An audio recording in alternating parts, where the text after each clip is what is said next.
నమస్తే and welcome to hit TV. వచ్చే లోక్సభ ఎన్నికలకు సంబంధించి కాంగ్రెస్ పార్టీ అభ్యర్థుల రెండో లిస్ట్ ని రిలీజ్ చేశారు. ఢిల్లీలో 43 మందితో కూడిన రెండో జాబితాను ఏఐసీసీ ప్రధాన కార్యదర్శి కేసీ వేణుగోపాల్ జాబితాను విడుదల చేశారు.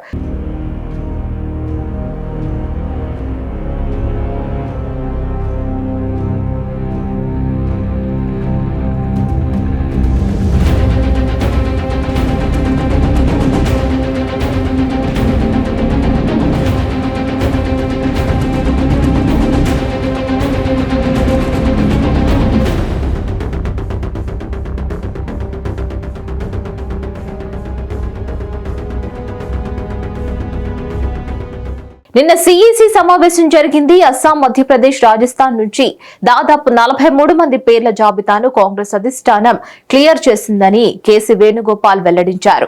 మార్చి 8వ తేదీన తమ పార్టీ అభ్యర్థులతో కూడిన 39 మంది అభ్యర్థుల తొలి జాబితాను కాంగ్రెస్ విడుదల చేసింది.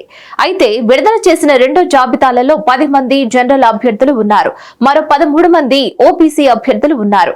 ఇంకో 10 మంది ఎస్సీ అభ్యర్థులు, 9 మంది ఎస్టీ అభ్యర్థులు, ఒక ముస్లిం అభ్యర్థి ఉన్నట్లు కాంగ్రెస్ అధిష్టానం తెలిపింది.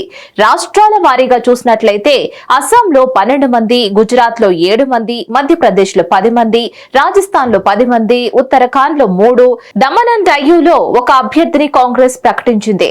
దీంతో ఇప్పటి వరకు 82 మంది అభ్యర్థులను కాంగ్రెస్ వెల్లడించింది.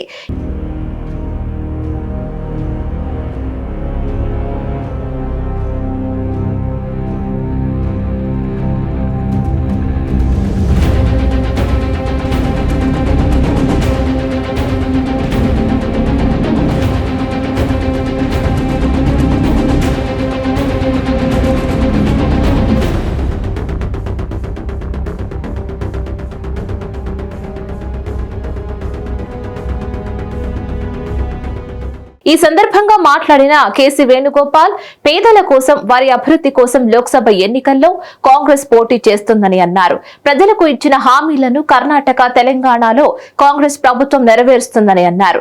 2024 ఎన్నికలు ధనికులకు, పేదలకు మధ్య జరుగుతున్న ఎన్నికలని, అందులో ప్రజలంతా కాంగ్రెస్ సర్కార్కే పట్టం కట్టాలని అన్నారు. ప్రజలందరికీ న్యాయం చేయడం కోసం కాంగ్రెస్ అహర్నిశలు కృషి చేస్తుందని కేసీ వేణుగోపాల్ తెలిపారు. మరిన్ని అప్డేట్స్ కోసం keep watching hit TV. Hit TV presents like, share, comment. TV వాళ్ళకు కూడా నేను ఒక సర్ప్రైజ్ ఇద్దాం అనుకుంటున్నాను. మీరు మాత్రమే జెస్సీ ఎందుకు అయ్యారు? ఇలాంటి అమ్మాయిలకి పిలవడానికి బాగుంటుంది. చందు సాయికి like you and have a జనాలకి ఒక పేరు నచ్చిందంటే దీనికి ఒక ప్రాసెస్ ఉంటుంది. ఎందుకు ప్రాసెస్ డైరెక్ట్గా వెళ్ళిపోదాం. ఏదైనా ఒకటి మర్చిపోయినావా నువ్వు? ఏం మర్చిపోయావు? ఏదో ఆ టైంకి మన సుడి బాగుంటే ఎవరన్నా చూపిస్తే రాయగలం కానీ డోర్ టు డోర్ సేల్స్ చేసేవాళ్ళు. శారీ వస్తుంది, శారీలో వెనకాల కట్టుకుని